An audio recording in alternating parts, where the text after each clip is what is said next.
download Castle app on Android.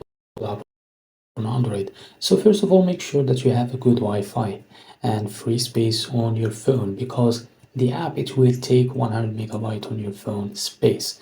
Now after that, go to Play Store, click on it. Now click on search. Now in the search bar, write Castle app like this. Click on search. Now choose the first one, click on it. Now click install, and you wait some seconds. You can do whatever you want until the installation is finished, as you can see. Now after the installation is finished, the app should open automatically, as you can see.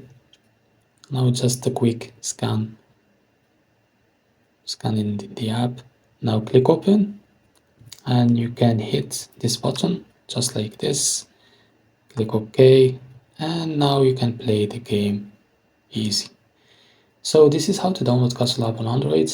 I hope you find this video helpful, and you do please consider to subscribe to my channel. Thank you for watching.